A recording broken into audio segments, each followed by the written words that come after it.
that if you look at cases per million population, it still remains amongst the lowest in the world.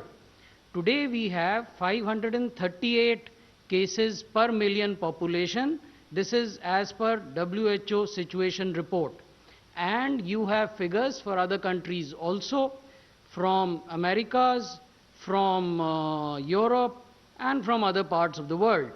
We are trying also to emphasize the point that case per million population in some countries are at least 16, 17 times more than what it is in India. Similarly, if we look at death per million population, again, the scenario in India is amongst the lowest in the world. We have 15 deaths per million population, whereas we have countries where it is 40 times as much. This is another fact that I would like to emphasize for your consideration, which is that if you look at the gap between these two worms here, representing the active cases, that is the cases which are presently either hospitalized and under treatment or are at home isolation being monitored. So that group of people and recovered cases, people who have recovered and gone home, that gap is progressively increasing. So the gap between active cases and recovered cases is progressively increasing.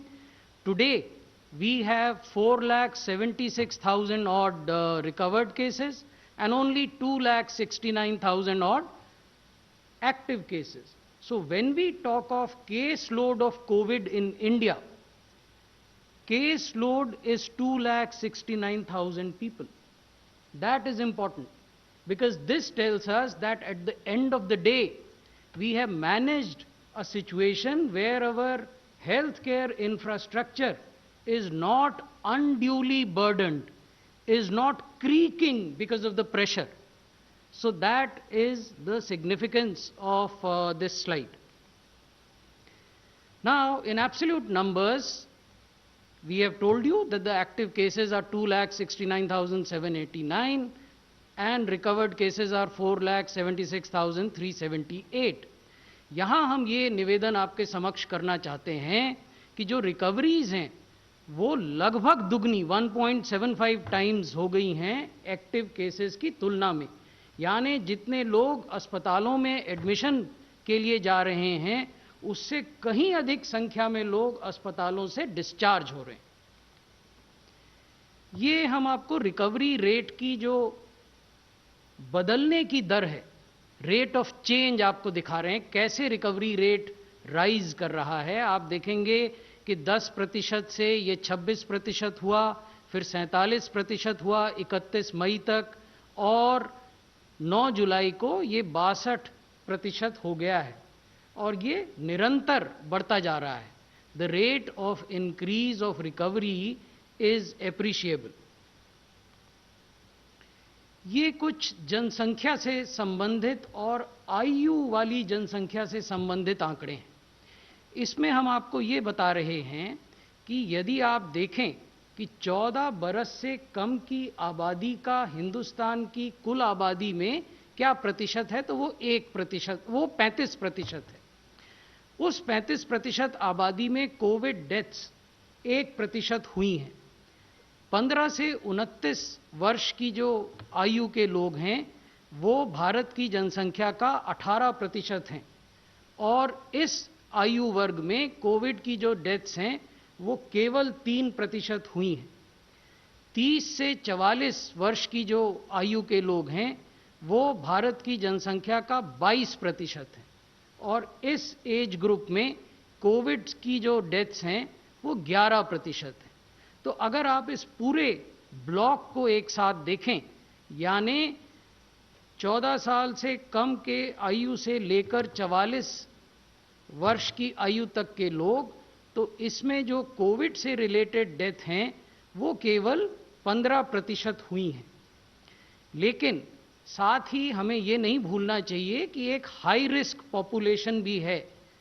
ये वो लोग हैं जो 55 वर्ष से ऊपर की 45 वर्ष से ऊपर की आयु के हैं, 45 से 59 वर्ष की आयु में आप देखेंगे कि कुल जनसंख्या का ये 15% है, जबकि इसमें कोविड की जो डेथ हैं वो 32% है।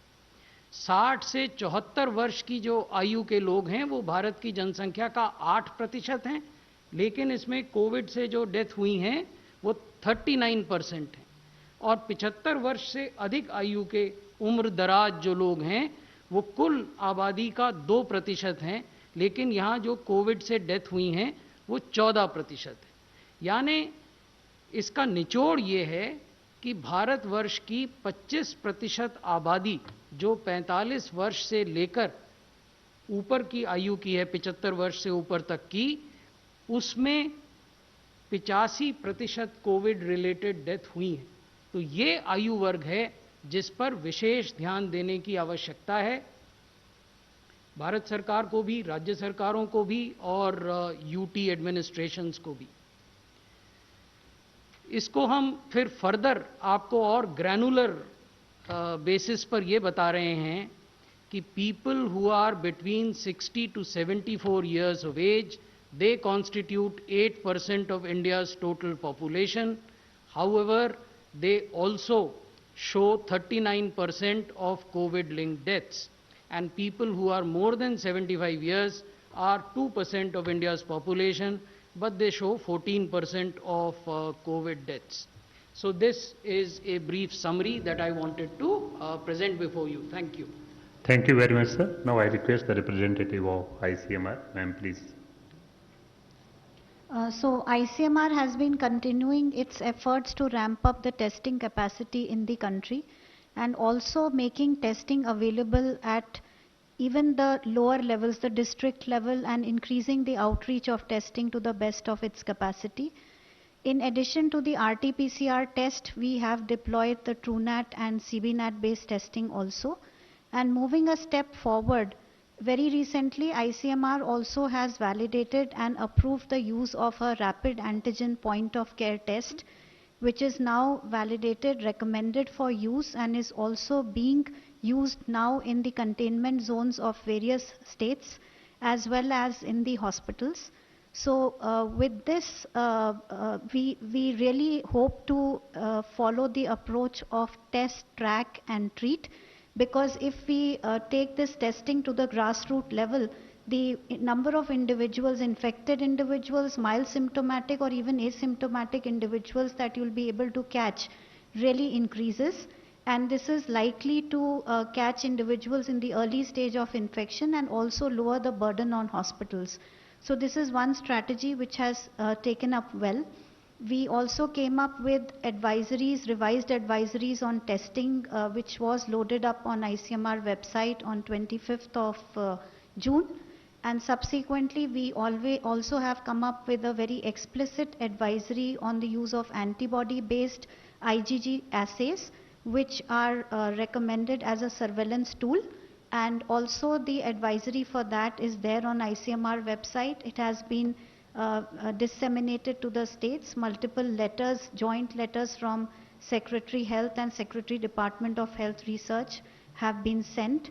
And the other step that ICMR has very recently taken up for increasing the testing is that all the NABH hospitals and the NABL approved labs, as well as all the government hospitals, have been approved for conducting the antigen based test. And we already have approved hundreds of applications for the antigen based assay testing, and further approvals are in progress. And also the initial criteria of ICMR was that all the private labs who are intending to undertake COVID-19 testing, they were supposed to submit a NABL accreditation certificate, completed one. But now, in order to enhance the testing and speeden up the liberalization of the testing, we have now allowed the private labs to apply for NABL and in parallel submit their application to ICMR. We give them a 1 month time period in which they can complete the NABL accreditation and submit their completed accreditation to us. So these are quite a few steps that we have taken. The ramping up of number of labs is happening at a very fast pace. As I speak today, we have 1132 labs which are operational, including CBNAT and TrueNAT labs also, and more are in pipeline through various efforts of ICMR as well as the mentor institutions which have been identified in centers of excellence. So that effort is ongoing. Our number of tests have increased, and on an average we are testing more than 2.6 lakhs of samples per day, and that we hope to see a further rise by the use of the antigen tests. Thank you. Thank you very much, ma'am. Now I request the representative of the Ministry of Home Affairs, please, ma'am. नमस्कार। जैसे आपको पता है, unlock 2 के जो नए दिशा निर्देश हैं वो 1 जुलाई 2020 से लागू हो चुके हैं। इन नए दिशा निर्देशों के तहत कंटेनमेंट जोन के बाहर चरणबद्ध तरीके से और अधिक गतिविधियों को शुरू करने की प्रक्रिया को आगे बढ़ाया गया है, परंतु 31 जुलाई 2020 तक कंटेनमेंट जोन में लॉकडाउन का सख्ती से पालन होगा। अब लगभग सभी आर्थिक गतिविधियों को अनुमति प्रदान की गई है, इसलिए राष्ट्रीय दिशा निर्देशों का अनुपालन बहुत ही आवश्यक हो गया है, जैसे कि मास्क पहनना, सोशल डिस्टेंसिंग का पालन करना, सार्वजनिक स्थानों पर थूकने, शराब या तंबाकू के सेवन की मनाही इत्यादि। गृह मंत्रालय लगातार दिशा निर्देशों के अनुपालन की नियमित रूप से निगरानी रख रही है। जहां कोई भी समस्या आती है या दिशा निर्देशों के उल्लंघन के बारे में रिपोर्ट मिलती है, उसे तुरंत ही संबंधित राज्य के साथ साझा किया जाता है और आवश्यकता पड़ने पर गृह मंत्रालय द्वारा उचित कार्रवाई करने के लिए राज्यों को परामर्श या निर्देश भी दिए जाते हैं।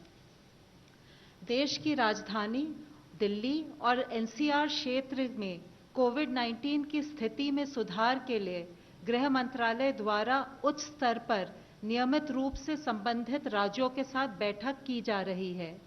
एनसीआर क्षेत्र में संगठित प्रयास द्वारा ही हम कोविड-19 के विरुद्ध प्रभावी ढंग से कार्यवाही करने में सफल हो सकते हैं। इन बैठकों में राष्ट्रीय स्तर के विशेषज्ञ भी शामिल हैं और कई महत्वपूर्ण निर्णय लिए गए हैं, जैसे कि दिल्ली के निजी अस्पतालों में कोविड मरीजों के उपचार की दरों पर नियंत्रण रखना, राजधानी में अतिरिक्त बेड्स उपलब्ध कराना, रैपिड एंटीजन प्रणाली का उपयोग करके टेस्टिंग बढ़ाना, कंटेनमेंट जोन का ध्यानपूर्वक सीमांकन करना, सभी संक्रमित व्यक्तियों की कॉन्टैक्ट ट्रेसिंग करना, आईटी सिस्टम्स का प्रभावी ढंग से उपयोग करना तथा AIIMS Delhi Covid telemedicine consultation की सुविधा शुरू करना।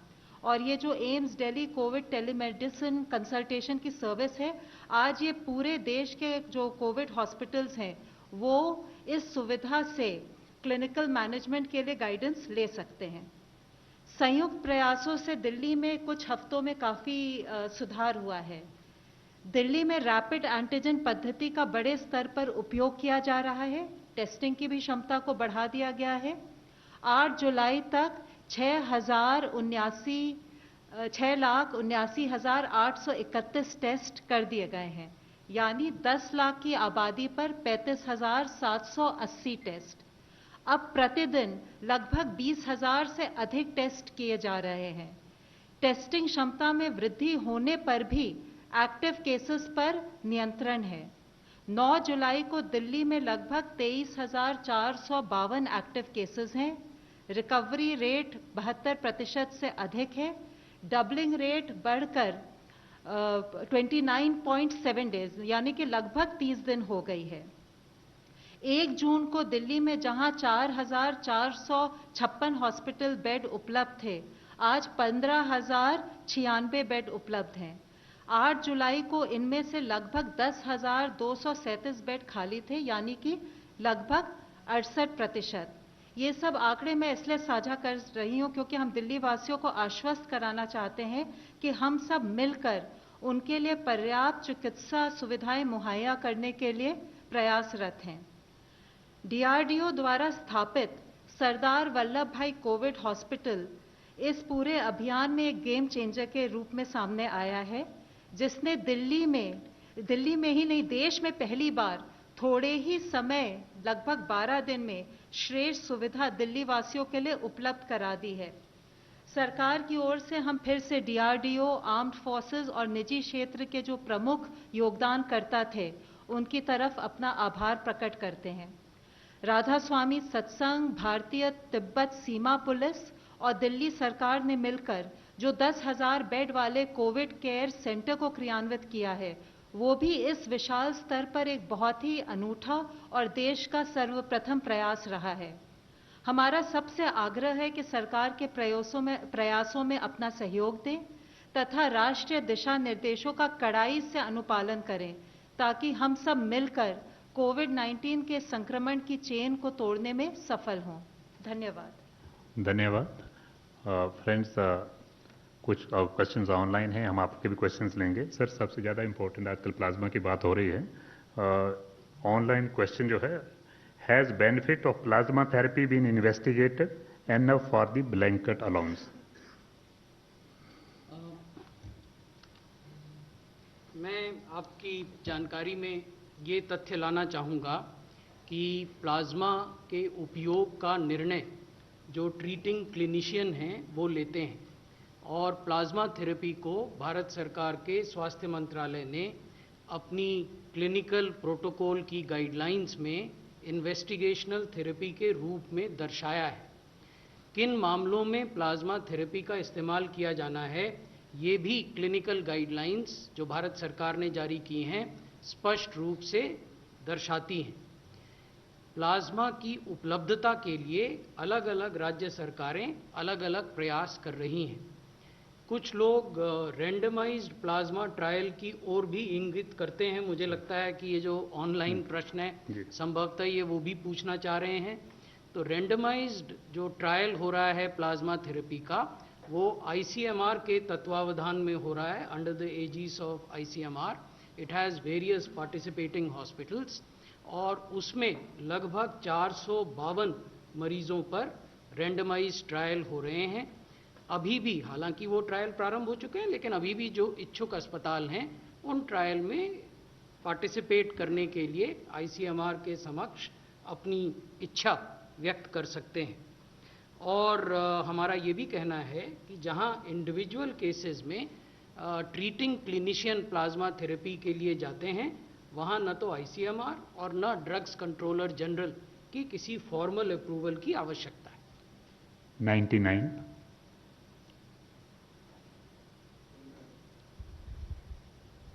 आमिर हूँ, न्यूज़ नेशन से। मेरा दो सवाल है, एक ICMR से, एक सर आपसे।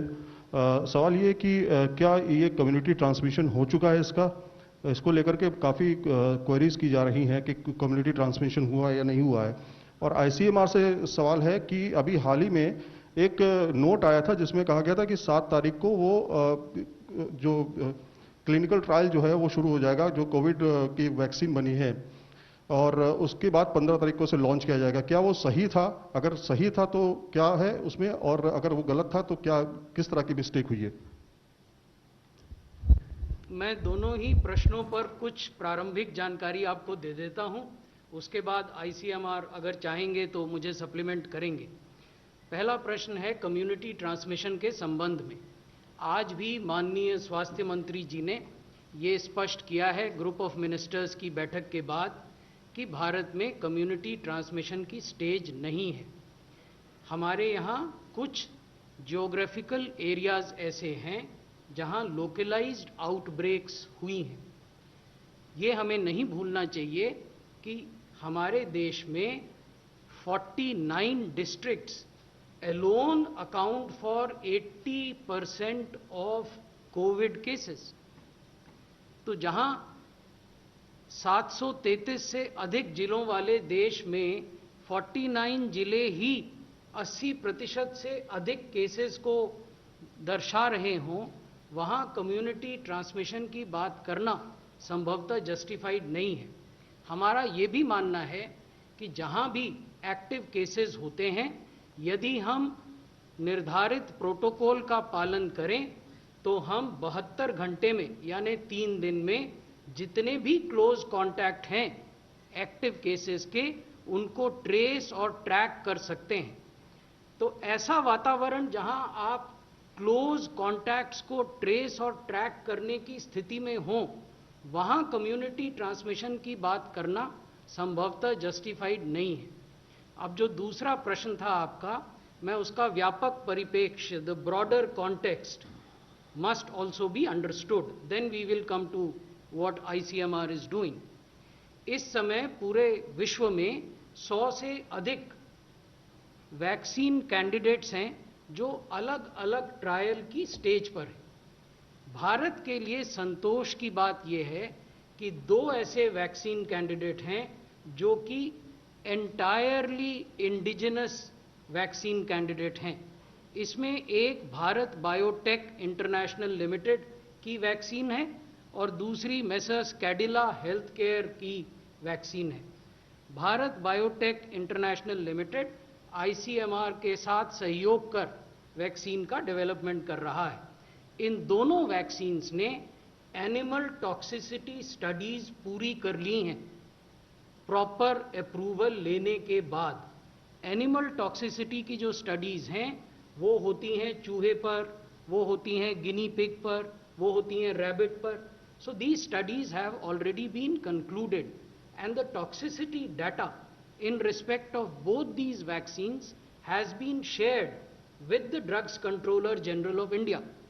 Thereafter, the Drugs Controller General of India has permitted these 2 vaccines to go in for phase 1 and phase 2 clinical trials.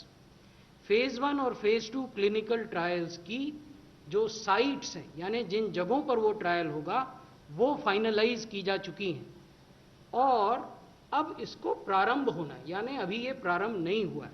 हम आशा करते हैं कि जो सिलेक्टेड साइट्स हैं और जो गिवन अप्रूवल है ड्रग्स कंट्रोलर जनरल का, उसके आलोक में ये वैक्सीन ट्रायल जल्दी ही प्रारंभ होंगे और इनके नतीजे जब भी आएंगे हम आपके समक्ष रखेंगे। ICMR, would you like to just a second please, just a second. ICMR, would you like to supplement something on this? Then we will take your question. Yes. So as sir correctly said that the whole idea is to have indigenous candidates हमारे पास हैं। Record time में Indian manufacturers ने indigenous candidate एक नई बीमारी के लिए बनाया है। हम लोग ये चाहते हैं कि ये वैक्सीन जितनी फास्ट डेवलप हो के लोगों के लिए अवेलेबल हो पाए, उतना फास्ट इसको डेवलप कराएं। DGICMR के लेटर का इंटेंट था कि साइट्स को बोलें कि फास्ट ट्रैक करो। हमारे पास कैंडिडेट है, ऐसा ना हो that we miss the bus. और वैक्सीन की देखिए आज ज़रूरत है। अगर हम कन्वेंशनल मेथड्स में जाएंगे बनाने के और 2 साल बाद वैक्सीन लाएंगे तो उसका कोई फ़ायदा नहीं है। So the entire restless in the government in ICMR इसकी वैक्सीन को फास्ट ट्रैक करिए, इसको जल्दी से जल्दी अवेलेबल कराइए हमारे कंट्री के सिटीजन्स को। So the spirit behind the letter was this only. Yes, 116. I got other questions, but just to supplement these questions. One is you said this is a localized outbreak. Please, give a definition of what is localized outbreak and what is community. Then the second point, the second question supplementary that you asked is on the issue of solution about the deadline you gave of 15th August. So that it can be done. I understand the intent and the outlook, but it looks like as if a Prime Minister's announcement is to be made because you are at the final stage. Is that the reason for why you all are trying to speed up the whole process?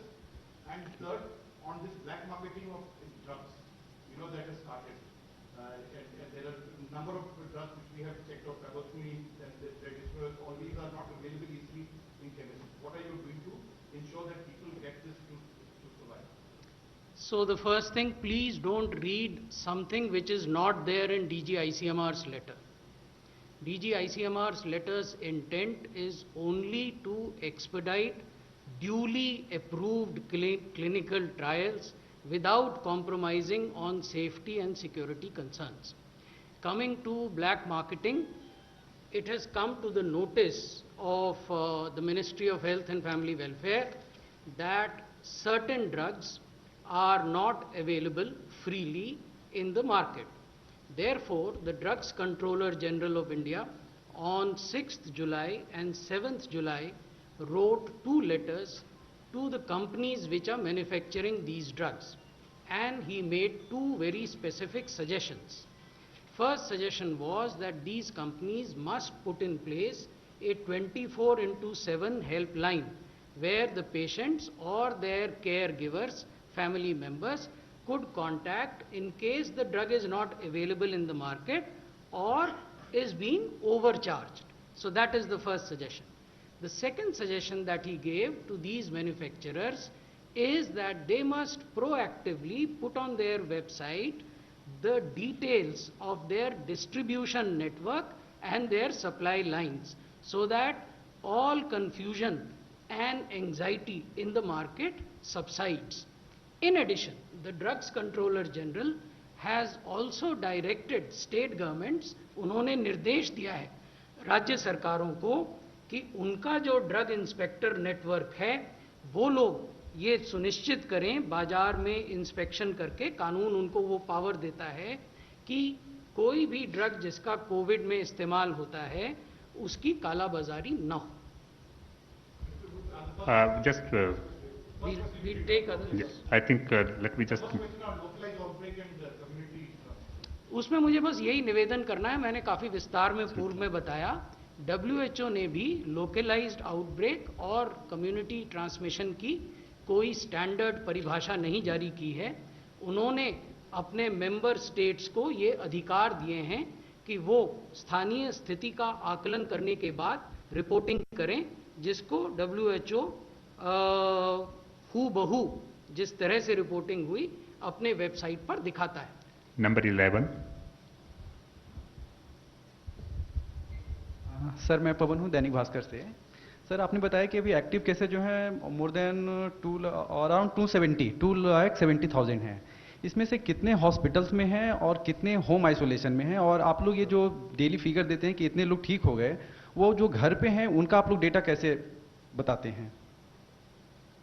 जो भारत सरकार के स्वास्थ्य और परिवार कल्याण मंत्रालय ने clinical guideline protocol जारी किया है, उसमें ये बताया गया है कि अगर प्री सिम्टोमेटिक लोग हैं या एसिम्टोमेटिक लोग हैं और पॉजिटिव टेस्ट हुए तो उनको होम आइसोलेशन में, सेल्फ ऑब्जर्वेशन में रहना है. विभिन्न राज्यों ने इस प्रकार की व्यवस्था की है कि या तो उनको टेलीफोन के माध्यम से उनका हालचाल पूछा जाता है कि आपको बुखार है कि नहीं है, आपको सांस लेने में कठिनाई है कि नहीं है, और अन्य जो लक्षण है उसके बारे में. कई राज्यों ने इस प्रकार के मरीजों को जो होम आइसोलेशन में हैं पल्स ऑक्सीमीटर दिए ताकि वो देख सकें कि उनका जो ब्लड ऑक्सीजन लेवल है वो 94 से नीचे तो नहीं चला गया है, और अगर चला जाता है तो उनको ये दिशा निर्देश दिए गए हैं कि वो तत्काल एम्बुलेंस लेकर नज़दीकी अस्पताल में पहुँचें. कुछ अन्य राज्यों ने ये व्यवस्था की है कि चिकित्सकों और पैरामेडिकल लोगों के दल जाएं और इनसे व्यक्तिगत संपर्क करें, ऐसे लोगों से जो होम आइसोलेशन में हैं, और उनसे उनका हाल चाल पूछें. तो ये तो हुआ कि उनके साथ कैसे उनको मॉनिटर किया जाता है. दूसरा एस्पेक्ट ये है कि जब हम डिस्चार्ज दिखाते हैं तो भारत सरकार के स्वास्थ्य मंत्रालय की एक डिस्चार्ज पॉलिसी भी है जो कि सभी राज्यों के साथ शेयर की गई है. ये डिस्चार्ज पॉलिसी अस्पतालों में भर्ती मरीजों पे भी लागू होती है और जो होम आइसोलेशन में उन पे भी लागू होती है. तो जो हम रिकवरी का आंकड़ा दिखाते हैं उसमें ये दोनों शामिल हैं. जब होम आइसोलेशन के लोग रिकवर कर जाते हैं एज पर डिस्चार्ज पॉलिसी, और जब अस्पतालों में भर्ती लोग रिकवर कर जाते हैं as per discharge policy. Sir मैं ये आपको अलग से बता जो है, क्योंकि आपके कुछ अन्य कॉलीग्स भी हैं जो सवाल पूछना चाह रहे हैं, उनकी बात भी सुन लेते हैं. ऑनलाइन क्वेश्चन है. What is the health ministries view on the coronavirus being airborne? After WHO said there was evidence emerging of airborne transmission of the coronavirus. A group of scientists have submitted their study findings to WHO, based on which WHO's spokesperson said that there are indications that the virus may be airborne. So it is a evolving situation, it's a dynamic situation. we are keeping abreast with the information coming out of WHO headquarters on this particular aspect. But you would all appreciate and realize that even during the initial stages of pandemic, we had, and the Honorable Prime Minister had, repeatedly emphasized 2 गज की दूरी. तो ये जो 2 गज की दूरी का कॉन्सेप्ट है या 6 फीट की दूरी का कॉन्सेप्ट है, ये कॉन्सेप्ट आपको प्रोटेक्ट करता है उन छोटे ड्रॉपलेट से जो कि हवा में लंबे समय तक सस्पेंड रह सकते हैं और एयरबोर्न होने की जिनकी संभावना हो सकती है. नंबर 9. सर 3 से 5% लोग सीवियर कंडीशन में चले जाते हैं, जैसा कि आंकड़ा है आपका. इन 3 से 5% लोगों को बचाने के लिए कई सारे लाइफ सेविंग ड्रग्स की परमिशन दी गई है, जो कि न तो आपके सरकारी जो सेंट्रल गवर्नमेंट का हॉस्पिटल में अवेलेबल है, खासतौर पे 2-3 बड़े अस्पतालों में, और ना ही ये कहीं और मिल रहे हैं. ऐसे मरीज क्या करें? उनको बोल दिया जाता है कि आप बाहर से खरीदें, बाहर से मिल नहीं रहा. तो इसकी क्या व्यवस्था हो गई है और कब तक ये लोगों तक पहुंच जाएगी या उन अस्पतालों तक पहुंच जाएगी जहां पर ये ट्रीटमेंट हो रहा है, जिसमें रेमडेसिविर और तमाम ड्रग्स है? और रेमडेसिविर का क्योंकि आपने नाम लिया तो इसलिए मैं ये आपके समक्ष रखना चाहूँगा कि रेमडेसिविर या टोसिलिजुमैब या प्लाज्मा थेरेपी, ये 3 चीज़ें ऐसी हैं जिनको भारत सरकार का clinical treatment protocol investigational therapies में रखता है. तो ये मेन लाइन ड्रग्स नहीं है, ये इन्वेस्टिगेशनल थेरेपी की ड्रग्स हैं. इनका उपयोग किन परिस्थितियों में किया जाना है ये भी हमारा प्रोटोकॉल बताता है. इसके कॉन्ट्रा इंडिकेशंस क्या हैं, किन परिस्थितियों में उपयोग नहीं किया जाना है, ये भी बताता है. और मैंने अभी पूर्व में निवेदन किया था कि ड्रग्स कंट्रोलर जनरल ने कुछ कंपनियों को दिशा निर्देश दिए हैं और राज्य सरकारों को भी एडवाइस दी है, उसमें रेमडेसिविर भी कवर होता है. सर इसी के ऊपर एक ऑनलाइन क्वेश्चन भी है. Will remdesivir be cut from COVID treatment use after negative impact on liver has been indicated? What about other drugs like HCQ? I think more or less. HCQ is mentioned in our clinical treatment protocol. HCQ is mentioned also as a prophylactic drug for frontline healthcare workers. Remdesivir, as I told you, you see, it's a rapidly evolving situation. Not only in respect of remdesivir, but in respect of tocilizumab also. There have been a few studies which have indicated some adverse events. So we are aware of this, and within the ministry there is a technical group of domain knowledge experts headed by the Director General of Health Services that is looking into the evidence as it comes up, and if there would be a requirement to modify or refine our clinical treatment protocol, we would definitely do it. We have done it in the past also. 53.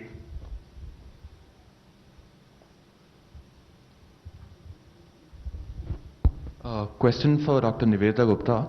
Ma'am, a couple of months ago, there was a serosurveillance study that was initiated by the ICMR, and to check the level of the spread of the disease. Now, normally your practice always has been that, once such a large study is done, you either upload it in the IJMR journal or something like that. But now it's been 2 months, and though a preliminary assessment was given that 0.73% of the population in those districts where it was done, showed signs of the infection. But can we know when is this study going to come out, or any more details about what does it say about containment zones or in the larger population as to the showing of antibodies? Yeah, so as you said that the results of the study were shared to quite a large extent, and it was in an earlier press conference in which our Director General also participated. Now another sero survey is also in planning, and states are also going ahead for doing sero surveys. So you will see lot of results coming up in public domain very soon. Yeah, I think, you see, once it is answered that you are getting the details very shortly in the public domain, I'll let's supplement that. I'll supplement what ICMR has told you. Yeah, it's So, coming.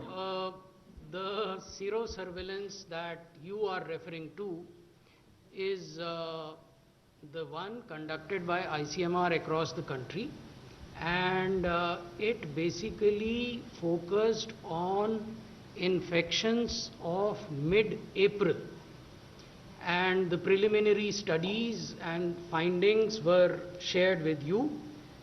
As you know, all such sero-surveillance studies or any other scientific study is subject to peer review, and those inputs are also incorporated.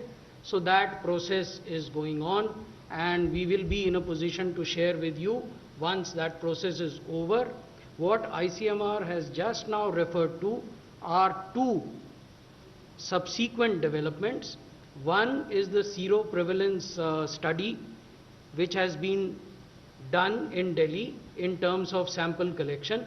22,000 samples were collected in Delhi from 27th of June to 5th of July, and that has been done by NCDC. And NCDC's seroprevalence for Delhi, 11 districts of Delhi, that was done by roughly, I think, 15 labs, which had labs of GNCT of Delhi as well as of Government of India.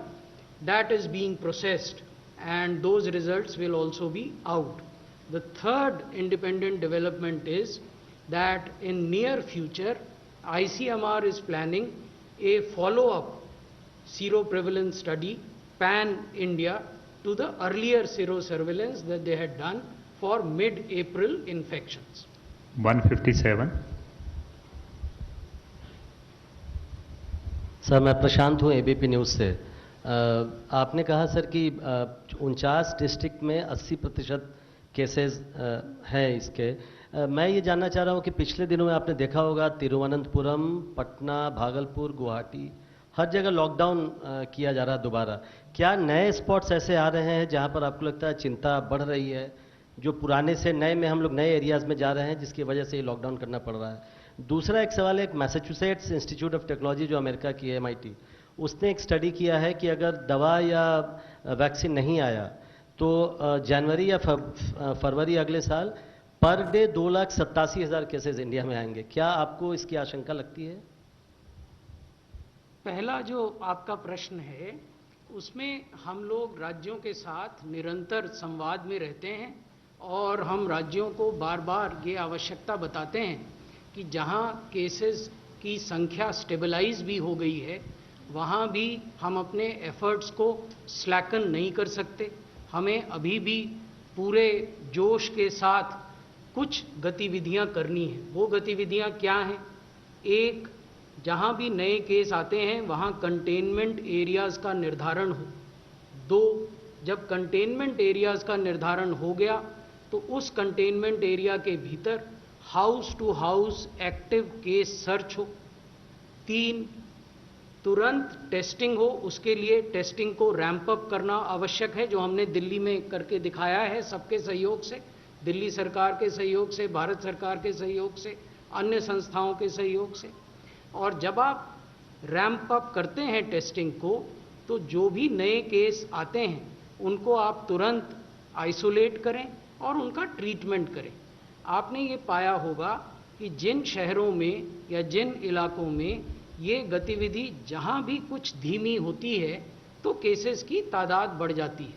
तो ये मान के चलना होगा कि ये प्रतिदिन की लड़ाई है, जिसमें कि हम अपने एफर्ट्स में कमी ना आने दें।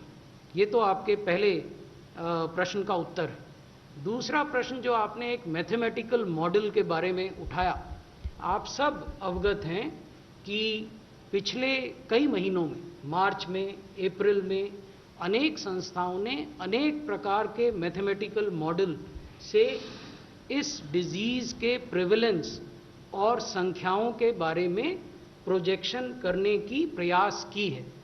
हमारा ये मानना है कि इस प्रकार के प्रयास अनेक पैरामीटर्स को मैथमेटिकल मॉडलिंग में परिवर्तित नहीं कर पाते हैं। वो that is the lacuna of such mathematical models.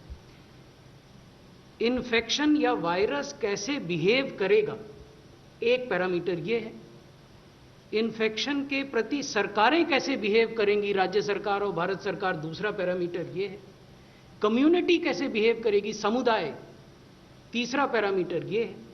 आप ये पाएंगे कि अधिकांश मैथमेटिकल मॉडल केवल पहले पैरामीटर पर फोकस करते हैं, और वो भी कोई बहुत सर्टेनिटी के साथ हम नहीं कह सकते कि वायरस कैसे बिहेव करेगा अलग अलग परिस्थितियों में। यानी डेंस आबादी में वायरस का बिहेवियर क्या होगा, स्कैटर्ड आबादी में क्या होगा, हाई ऑल्टीट्यूड में क्या होगा, so on and so fourth. तो इसलिए मेरा ये मानना है कि बहुत ज़्यादा समय हम इन मैथमेटिकल मॉडल्स पर लगाने के बनिस्पत अगर कंटेनमेंट, सर्विलेंस, टेस्टिंग, ट्रीटमेंट में लगाएं तो उसके बेहतर नतीजे आएंगे। 152।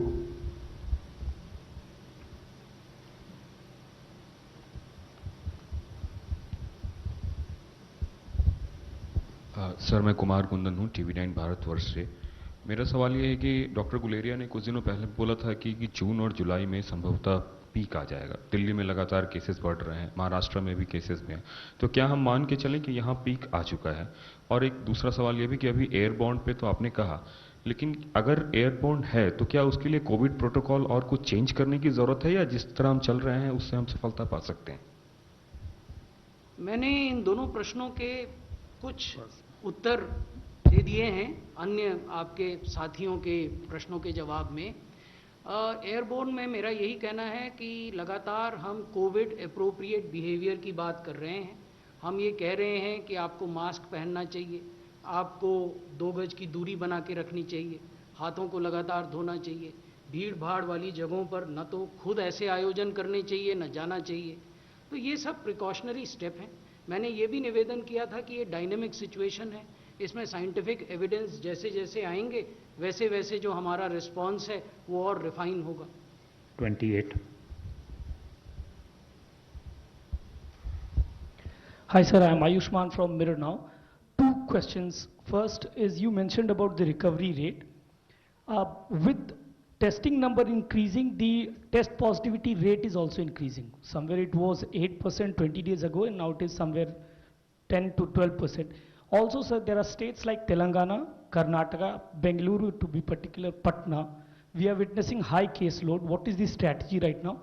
And also, sir, 3 teams have visited Telangana, IMCT teams. We don't know the feedback. What is the feedback that you have got from there? Love, sir, visited there. पहले तो मैं ये आपके समक्ष रखना चाहूँगा कि जिन भी राज्यों में हमें ऐसा प्रतीत होता है या राज्य सरकारें हमसे अनुरोध करती हैं कि भारत सरकार से सहायता की, मदद की, टेक्निकल सपोर्ट की, हैंड होल्डिंग की आवश्यकता है, वहाँ केंद्र सरकार अपनी टीमें भेजता है। इन टीमों में कुछ डोमेन नॉलेज एक्सपर्ट्स होते हैं, एपिडेमियोलॉजिस्ट्स होते हैं, क्लिनिशियंस होते हैं, और कुछ प्रशासकीय पदाधिकारी होते हैं। जैसे आपने अभी उदाहरण दिया कि हमारे कोलीग लव अग्रवाल गए थे तेलंगाना, कुछ अन्य भारत सरकार के जॉइंट सेक्रेटरीज और एडिशनल सेक्रेटरीज तमिलनाडु और कर्नाटक भी गए हैं, महाराष्ट्र भी गए हैं, और जो भी हम वहाँ सुझाव देते हैं, संतोष की बात यह है कि अधिकांश राज्य सरकारें उनका पालन भी करती हैं और हमसे और अधिक सहायता भी मांगती हैं जो हम समय समय पर उपलब्ध कराते हैं। पॉजिटिविटी रेट के बारे में आपने कहा, वहाँ मैं केवल एक छोटा सा परिवर्तन आपके संज्ञान में लाना चाहूँगा। किसी भी इलाके में जब टेस्टिंग कम होती है तो उसका अर्थ ये है कि आप केवल सिम्प्टोमेटिक लोगों को टेस्ट कर रहे हैं, इसलिए पॉजिटिविटी ज़्यादा होती है। जब आप टेस्टिंग का फैलाव बढ़ाते हैं जैसा दिल्ली में हुआ, तो over a period of time the positivity comes down. In the first week of June in Delhi, when the average per day tests were hovering around 8,000 or so, the positivity was 40%. Today, when the average per day tests are more than 25,000, the positivity is 10%. So eventually, with ramped up testing, the positivity comes down. Last question, number 10. Delhi के आंकड़ों को लेके नहीं, दिल्ली के आंकड़ों को लेके ऐसा लग रहा है, अभी ट्रेंड ऐसा लग रहा है कि डिटेरियोरेशन पे जा रहा है, यानी हम पीक टाइम को हम पीछे छोड़ चुके हैं। तो उसे लेके बहुत सारे लोग जो टेस्टिंग के दो तरीके हैं, उनको लेकर भी सवाल उठा रहे हैं कि पता नहीं चल पा रहा कि कौन सा तरीका ज्यादा विश्वसनीय है। तो इस पर एंटीजन या आरटी, देखिए, ये हम सब मानते हैं, साइंटिफिक कम्युनिटी का भी मानना है कि आरटी-पीसीआर टेस्ट गोल्ड स्टैंडर्ड है टेस्टिंग का। आरटी-पीसीआर टेस्ट करने की जो क्षमताएं हैं, उनको भी आईसीएमआर निरंतर बढ़ाने का प्रयास कर रहा है, बढ़ी भी हैं, लेकिन उसकी भी सीमाएं हैं। इसलिए हमने ये कहा था कि रैपिड एंटीजन टेस्ट का भी उपयोग हो। वर्तमान में देश के भीतर प्रतिदिन 3 lakh rapid antigen test kit manufacture करने की क्षमता है। ये डोमेस्टिक कैपेसिटी है और इसके बढ़ने की संभावना है। There are 10 rapid antigen kit manufacturers who have already approached ICMR for validation of their kits, and ICMR is engaged with them. तो रैपिड एंटीजन टेस्ट में यदि आप पॉजिटिव आते हैं तो आप पॉजिटिव हैं, ऐसा साइंटिफिक कम्युनिटी का मानना है। यदि आप रैपिड एंटीजन टेस्ट में नेगेटिव आते हैं और आपको सिम्टम्स भी हैं, ऐसी परिस्थिति में आईसीएमआर का सुझाव राज्य सरकारों को ये है कि ऐसे व्यक्ति को, यानी symptomatic negative person from rapid antigen test must go in for a RT-PCR test. Thank you. Thank you very much, sir. Thank you, friends. Thank you very much.